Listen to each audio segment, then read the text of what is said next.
Vamos directo al grano because you need to understand the absolute gravity of the situation you have just entered. The humidity in this concrete room is suffocating and smells like a mixture of stale sweat and fear. You are currently sitting in a rusted metal chair with your hands zip-tied tightly behind your back. A single light bulb swings above your head, casting long, erratic shadows against the blood-stained, peeling walls. The man standing in front of you is holding a heavy pliers and looking for a reaction. You must control your heart rate immediately because these predators can smell the adrenaline leaking from your pores. This is the final initiation test before you are fully embedded within the Sinaloa Federation structure. Your cover story has been meticulously crafted by Langley over the last 3 years of deep preparation. You are supposed to be a disgraced former logistics officer from the Mexican army looking for work. If you stutter or break eye contact for a second, they will peel your skin off slowly. The interrogator leans forward and exhales the smoke of a cheap cigarette directly into your stinging eyes. You maintain a mask of bored indifference because showing fear is a death sentence in this world. He asks you again why you betrayed your unit, and you repeat the rehearsed lie with conviction. You tell him that the government stopped paying, and loyalty does not put food on the table. He studies your face for what feels like an eternity, while the silence stretches into agonizing tension. Finally, he laughs and cuts the plastic ties binding your wrists with a swift motion of a knife. The blood rushes back into your numb hands, causing a sensation of intense, prickly heat in your fingers. He hands you a bottle of warm tequila and tells you that you start working at dawn. You have passed the first gate, but the labyrinth only gets deeper and darker from this point forward. You walk out into the cool night air of the compound and check your surroundings for exits. Your primary objective is to identify the supply chain routes and locate the elusive leader known as El Santo. Every person you meet is a potential executioner, and every conversation is a minefield of hidden meanings. You find your assigned bunk in the barracks and lay down on the thin, dirty foam mattress. Sleep is impossible because your mind is racing through the contingencies of your extraction plan if this fails. You listen to the breathing of the other sicarios and wonder which one would kill you first. The sun rises over the Sierra Madre Mountains, painting the sky in violent shades of orange and red. You are summoned to the loading dock where a convoy of armored trucks is being prepped for transport. Your job today is driving the lead scout vehicle to detect any federal police checkpoints along the route. This requires absolute concentration because missing a patrol could result in the loss of millions of dollars. You climb into the modified Ford Raptor and feel the weight of the bulletproof glass on the door. The convoy moves out in a precise formation, kicking up clouds of dust that obscure the rear view. You check the encrypted radio frequency and listen to the chatter of the lookouts positioned on the hills. These are the eyes and ears of the cartel, and they see everything before it happens. You drive for hours through winding mountain roads where one wrong turn means falling into a ravine. Your knuckles are white on the steering wheel as you scan the horizon for the flash of lights. Suddenly, the radio crackles with a code word indicating a military blockade 5 kilometers ahead of you. You instantly signal the convoy to divert onto a secondary dirt track that disappears into the dense jungle. The trucks groan under the weight of the cargo as they bounce over the uneven rocky terrain. You successfully bypass the checkpoint, and the feeling of relief is quickly replaced by a surge of adrenaline. This small victory earns you a nod of respect from the convoy commander when you finally stop. They begin to see you as a competent operator rather than just another disposable grunt in the machine. You arrive at a hidden airfield where a small Cessna aircraft is waiting to receive the shipment. The transfer is executed with military precision as heavily armed men form a perimeter around the landing strip. You watch the packages of cocaine being loaded and calculate the street value at roughly $10 million. This is the engine of the organization, and you are now a vital cog in its gears. Over the next few months, you work tirelessly to prove your worth and reliability to the upper management. You volunteer for the most difficult shifts and never complain about the brutal conditions or lack of sleep. You slowly begin to gather intelligence on the communication network and the hierarchy of the local cell leaders. And every night you compile mental notes that you will eventually transmit to your handler via a burst transmission. The psychological toll of living a double life begins to weigh heavily on your fractured sense of identity. You have to laugh at their jokes and share meals with men who dissolve bodies in acid. You start to lose track of where the agent ends, and the criminal persona begins to take over. One evening, you are invited to a private party at a hacienda owned by a regional lieutenant. This is a sign that you are moving up the ladder and getting closer to the inner circle. The alcohol flows freely, and the music is loud enough to drown out any thoughts of morality. You observe the excess and the decadence while keeping a sober mind to record every face present. Psych, you spot a man in the corner who matches the description of a high-value target from the database. He is the chief financial officer for this sector and holds the keys to the money laundering operation. You navigate the room carefully to position yourself within earshot of his conversation without arousing any suspicion. He is talking about a new method of moving funds through shell companies in the Cayman Islands. You memorize the names of the banks and the specific account numbers he mentions in his drunken stupor. This is the golden intelligence that the agency has been desperate to acquire for over 5 years. You retreat to the bathroom and quickly type the information into a device hidden in your boot heel. You initiate the encrypted upload sequence and pray that the signal does not get intercepted by their counter-surveillance. The transmission completes successfully, and you flush the toilet to cover the sound of your heavy breathing. You return to the party and accept a drink from the lieutenant, who claps you on the shoulder. He tells you that he has a special job for you that requires a man of steady nerves. Your stomach drops because you know that special jobs usually involve distinct acts of extreme violence or cruelty. He takes you to a soundproofed basement room where a man is tied to a wooden chair.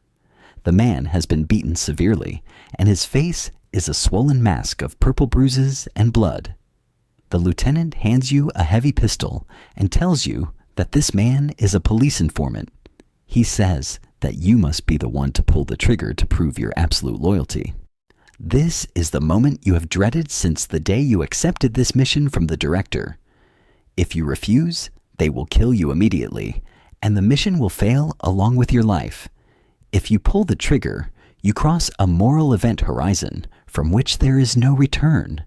You look at the man in the chair and see the pleading terror in his remaining eye. You rationalize that he is already dead, no matter what choice you make in this terrible room. You raise the weapon and steady your hand while your internal monologue screams in protest against the action. You verify the target is actually an informant and not a test subject by checking his tattoo.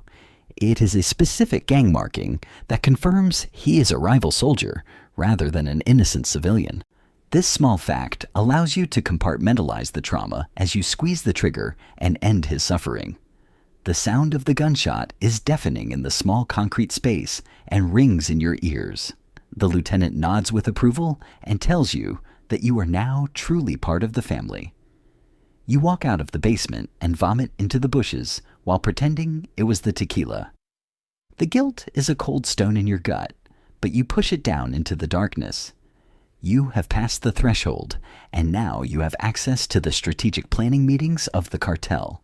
You are promoted to a coordination role where you oversee the logistics of cross-border smuggling operations. This gives you access to the GEC data of the tunnels and the schedules of the corrupt border agents. You feed this information to the DEA, teams who begin to intercept shipments with increasing frequency and accuracy. The cartel leadership becomes paranoid and convinced that there is a mole operating within their highest ranks. You have to act more outraged than anyone else to deflect suspicion away from your own activities. You suggest that the leak is coming from the rival cartel to ignite a war between them. This manipulation works and creates a distraction that allows you to operate with a bit more freedom. The violence between the factions escalates into a full-scale war in the streets of the surrounding cities. Bodies are hung from bridges as grim warnings, and the civilian population lives in a state of terror. You witness the consequences of your manipulation and wonder if the end truly justifies these horrific means. Sash, your handler, contacts you and demands that you push harder to get a meeting with El Santo. They need a location and a time to launch a decapitation strike against the entire leadership structure. You use your new influence to propose a secure summit to discuss the security breaches and the war.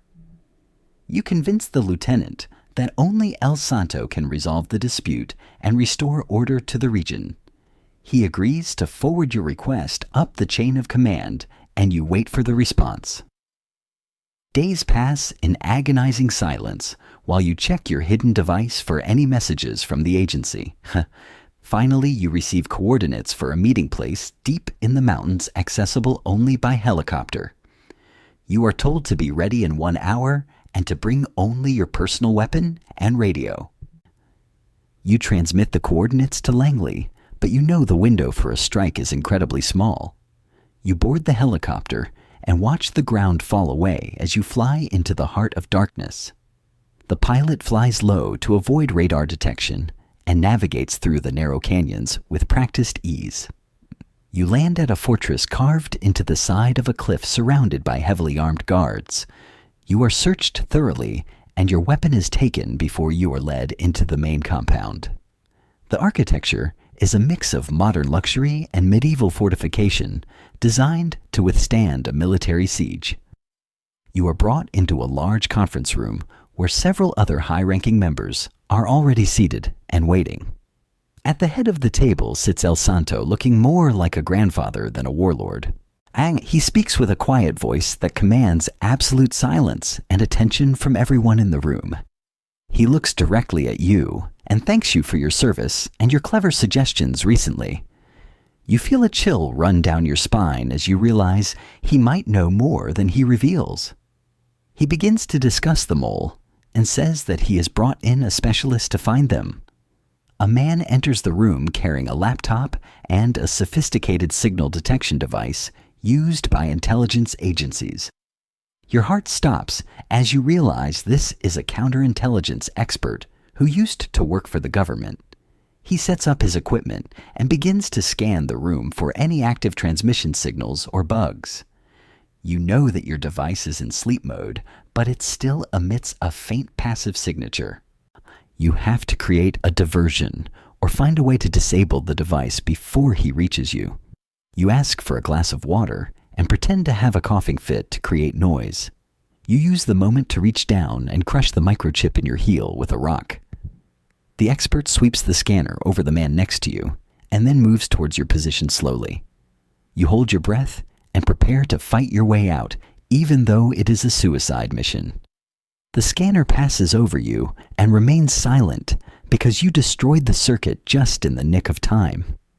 The expert frowns and moves to the next person while you exhale slowly and regain your composure. El Santo announces that since no bug was found, the leak must be coming from the outside. He orders the execution of the corrupt police captain who he believes has been selling them out. You watch another man die for your actions, and the weight on your soul grows even heavier. The meeting concludes with a plan to move the main operations center to a new location immediately. You memorize the new location details, but you have no way to transmit them without your device. You must find a way to contact your handler before the trail goes cold and the opportunity vanishes. You are assigned to the transport team that will move the critical server data to the new site. This is your chance to physically intercept the intelligence rather than just reporting it to the agency. You devise a risky plan to sabotage the truck carrying the servers and steal the hard drives. You wait until the convoy is passing through a narrow canyon where the cellular signal is weak. You use a hidden knife to slash the hydraulic line of the steering mechanism on your truck. The vehicle swerves violently and crashes into the canyon wall, blocking the path of the following vehicles. In the chaos, you grab the hard drive case and run into the surrounding dense jungle vegetation. The guards open fire, and bullets rip through the leaves around you as you sprint for your life. You run until your lungs burn and your legs feel like lead, but you cannot stop moving. You navigate by the position of the sun and head towards a prearranged emergency extraction point. You hear the sound of dogs barking in the distance and know they are tracking your scent trail. You wade into a river to mask your tracks and let the current carry you downstream for miles. You crawl onto the bank shivering and exhausted as the sun begins to set over the mountains. You retrieve a buried survival cache that you planted months ago for this exact worst-case scenario. It contains a satellite phone, and you immediately dial the emergency extraction code to the operations center. A voice confirms your identity and tells you that a rescue team is inbound to your location. You have to hold your position for 3 hours against an army of angry cartel soldiers hunting you. You find a defensible position in a rocky outcrop and prepare your weapon and remaining ammunition. The sun goes down and the jungle comes alive with the sounds of insects and nocturnal predators. You see flashlights cutting through the darkness and hear the voices of the sicarios getting closer. You engage the first group with controlled bursts of fire, and they scramble for cover in confusion. You change positions constantly to make them think they are facing a larger force than one man. The firefight is intense, and you take a graze wound to your left shoulder from a ricochet. The pain is sharp and hot, but you ignore it and continue to return fire with precision. You check your watch and see that you still have 40 minutes until the helicopter arrives. The cartel soldiers are closing the circle, and you are running low on ammunition for your rifle. You switch to your sidearm and prepare for close quarters combat as they rush your position. Just as they are about to overrun you, the distinctive sound of rotor blades fills the air. A Black Hawk helicopter rises over the tree line and unleashes a torrent of minigun fire. The tracers light up the night, and the cartel soldiers are decimated by the overwhelming aerial firepower. A rope is lowered, and you clip your harness onto it as the bird begins to lift. You are hauled up into the cabin and pulled inside by the strong hands of the Special Forces team. You hand the hard drive case to the team leader and collapse onto the metal floor exhausted. The flight back to the base is a blur of noise and vibration as you drift into unconsciousness. You wake up in a sterile hospital room with an IV drip in your arm and bandages. A man in a suit is sitting in the corner reading a file and looking very serious. He tells you that the data you recovered has dismantled the entire financial network of the cartel. El Santo is on the run, and his empire is crumbling into dust because of your actions. You should feel a sense of victory, but you only feel a deep and hollow emptiness. You have spent so long pretending to be a monster that you have forgotten how to be human. You are debriefed for weeks, and every detail of your time undercover is analyzed and recorded. They offer you a medal and a promotion, but you decline and ask for an indefinite leave. You walk out of the agency headquarters and into the bright sunlight of a normal civilian day. The people around you are living their lives completely unaware of the darkness that exists just beneath. You try to reintegrate into society, but the silence of a quiet room is now deafening to you. You find yourself scanning crowds for threats and checking for exits every time you enter a building. The face of the man you executed in the basement haunts your dreams every single night. You realize that the mission never really ends because the war is a permanent state of being. You decide to move to a remote cabin in the woods where you can be alone. You spend your days chopping wood and your nights staring into the fire trying to find peace. One day a car pulls up to your driveway and you instinctively reach for a hidden weapon. It is your former handler, and he looks older and more tired than you remember him. He tells you that El Santo has resurfaced and is rebuilding his network with new brutality. He says that you are the only one who knows how the old man thinks and operates. He places a file on the table and asks you to look at it before you make a decision. You tell him to leave, but you do not throw the file into the fire immediately. You stare at the folder for hours as the sun goes down and the shadows lengthen again. You open the file and see the surveillance photos of the new operation and the new victims. You feel the old familiar itch of duty and the addiction to the adrenaline of the game. You realize that you cannot escape who you are because the agency made you into a weapon. You pack your bag and clean your gun with the slow, methodical movements of a professional. You drive back to the city and walk into the office, ready to step back into the fire. The mission is the only thing that makes sense in a world that is chaotic and cruel. You accept the new assignment and receive a new identity and a new background to memorize. This time you will go deeper, and you will not stop until the target is neutralized permanently. You fly back to Mexico and feel the humidity hit you like a physical blow upon arrival. The smell of the streets brings back the memories of the fear and the power you felt. You make contact with a low-level dealer and begin the slow process of climbing the ladder again. You know the rules of the game now, and you know that there are no winners, only survivors. You move with more confidence and more ruthlessness because you have nothing left to lose inside. You quickly gain the attention of the local bosses by eliminating their competition with surgical precision. You are a ghost in the machine, and you are dismantling it from the inside out once more. You discover that El Santo has become paranoid and kills anyone he suspects of even the slightest disloyalty. This makes your job harder because the circle of trust is smaller and tighter than before. You have to be perfect in every interaction, and every lie must be flawless to pass inspection.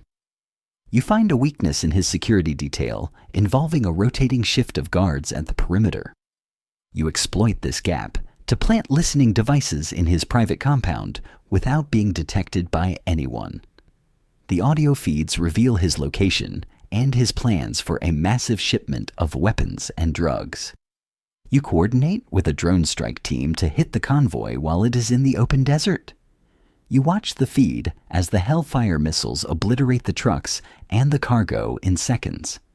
The blow is devastating to his operation and forces him to come out of hiding to consolidate power. He calls a meeting of the remaining capos in a crowded marketplace to use civilians as shields. You are there on a rooftop overlooking the square with a long-range sniper rifle in your hands. You have the shot, but the risk of collateral damage is high due to the density of people. You have to wait for a clear line of sight while your heart hammers against your ribs. He steps out of his vehicle and pauses to speak to one of his lieutenants near a fountain. You exhale slowly and squeeze the trigger between heartbeats, just as you were trained to do. The bullet traverses the distance in a fraction of a second and strikes the target perfectly. Chaos erupts in the square as people scream and run in every direction away from the body. You disassemble your rifle and pack it into a guitar case before walking calmly down the stairs. You blend into the panic of the crowd and slip away before the security forces can lock down the area. You have completed the mission, but you know that another leader will simply rise to take his place. It is a hydra, and cutting off one head only causes two more to grow back eventually. You return to the safe house and report the successful elimination of the primary target to headquarters. They congratulate you and tell you to prepare for extraction and another long debriefing session. You look at your reflection in the mirror and do not recognize the cold eyes staring back. You realize that you have become the very thing you were sent to destroy in the beginning. The line between the criminal and the agent has been erased completely by the violence, and you decide that you cannot go back to the sterile offices and the polite lies of the agency. You destroy your communications equipment and burn your passport in the metal sink of the bathroom. You take the bag of cash you skimmed from the operation and walk out into the night. You are truly a ghost now, and you will vanish into the shadows of the underworld forever. You travel south through Central America, moving from town to town and never staying long. You find work as a security consultant for wealthy businessmen who do not ask questions about your past. You live a quiet life on the edge of the world where no one knows your name. Years pass, and the memories of the cartel and the agency begin to fade like a bad dream. You find a small measure of peace in the routine of a simple life by the ocean, but you always sit facing the door, and you always keep a loaded gun within reach, because you know that sooner or later the past will come knocking on your door again. One afternoon, you see a man watching you from across the street in a cafe. He is wearing sunglasses and a suit that looks out of place in the tropical heat. You know instantly that he is an agent sent to find you and bring you in. You finish your coffee and pay the bill, leaving a generous tip for the waitress. You slip out the back exit and disappear into the labyrinth of the local market alleys. You are running again, but this time you are running on your own terms and rules. You board a bus heading for the border and watch the landscape roll by through the window. You are a soldier without an army and a spy without a country in this world. The road stretches out before you like an endless ribbon of asphalt and possibility and danger. You close your eyes and listen to the rhythm of the tires on the road. You accept your fate as a wanderer and a warrior in a war that has no end. The sun sets and the bus drives into the darkness, carrying you towards a new unknown. You are alive, and for now, that is the only victory that matters to you. You have survived the beast, and you have survived the machine, and you are still standing. You smile for the first time in years as the cool night air hits your face. The game continues, and you're ready for whatever hand the dealer throws at you next, because you know that deep down you would not want it any other way. You were born for the storm, and you will find your peace within the eye of it. The bus speeds up, and you lean back in your seat, ready for the next chapter. The engine hums a steady drone that vibrates through the metal frame of the old bus. You watch the silhouette of the trees passing by and think about the nature of choice. Every decision you made led you to this specific seat on this specific night. You wonder if you could have done things differently, or if the path was always fixed. The philosophy of determinism seems appealing when you look back at the cascade of violent events. But you know that in the moment of the kill, there is always a choice. You chose to pull the trigger, and you chose to run, and you chose to survive. That agency is what defines you and separates you from the animals and the machines. You reach into your pocket and touch the cold steel of a small knife you carry. It is a reminder that your safety is your own responsibility and no one else's. The bus stops at a dusty station in a town you do not know the name of. You get off and walk into the humid night, smelling the scent of frying food. You find a cheap hotel and pay with cash for a room with a lock on the door. You barricade the door with a chair and check the window for any lines of sight. You strip and wash the dust of the road off your body in the cold shower. The water feels like a baptism, washing away the sins of the past for a moment. You lay on the bed and stare at the ceiling fan spinning slowly in the dim light. You think about the lieutenant and El Santo and the man in the basement chair. They are all ghosts now haunting the corridors of your memory and demanding to be heard. And you whisper a quiet apology to the darkness and close your eyes to force yourself to sleep. Tomorrow, you will find a new name and a new story to tell the world. You will reinvent yourself again because adaptation is the key to survival in this environment.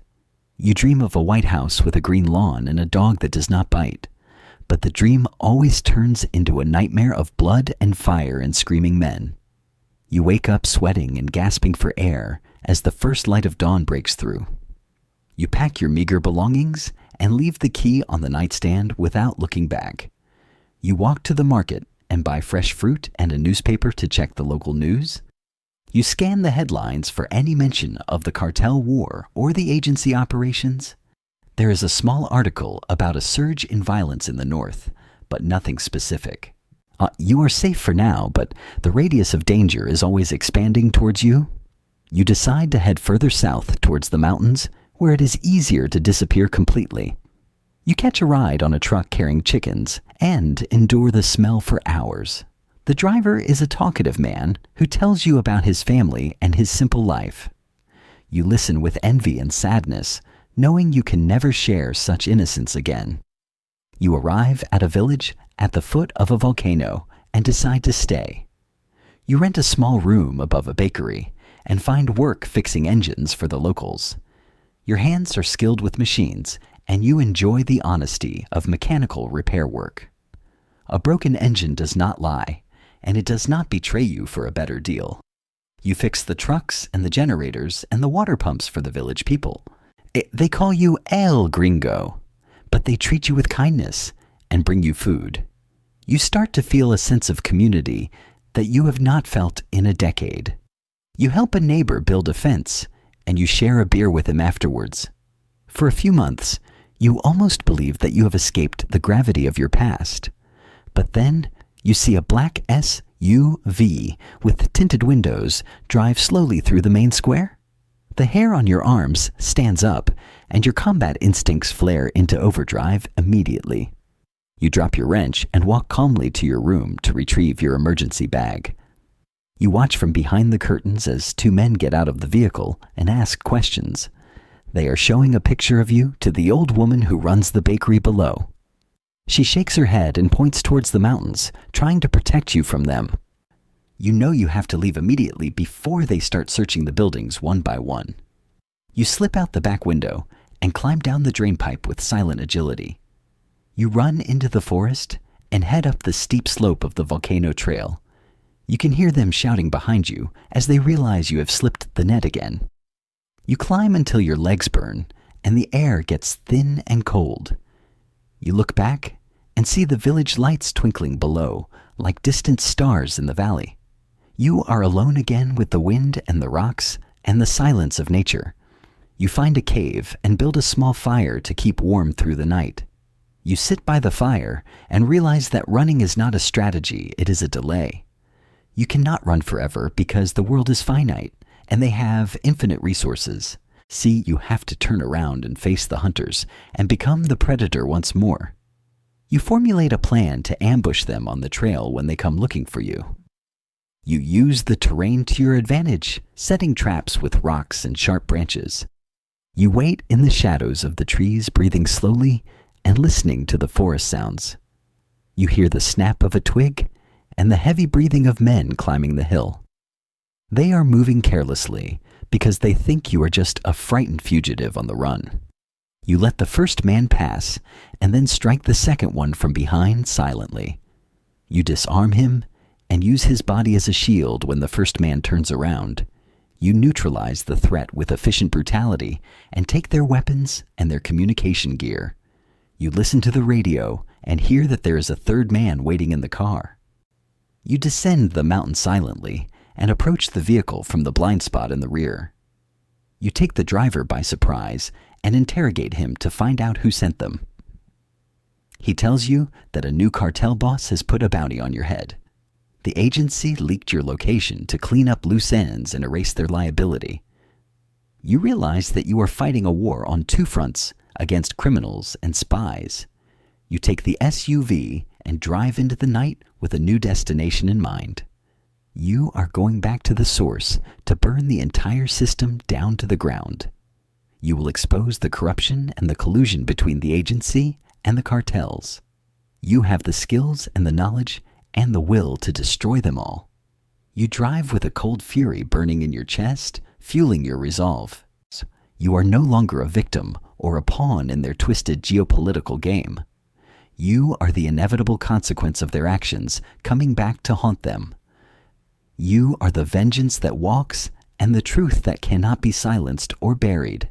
You drive towards the border as the sun rises on a new day of reckoning. The road is long, but you are ready for the end of the line. You tighten your grip on the wheel and press the accelerator to the floor. Vamos directo al grano, because this time there will be no survivors left standing. You are the storm, and you are coming for them all. The story ends when you say, it ends. period.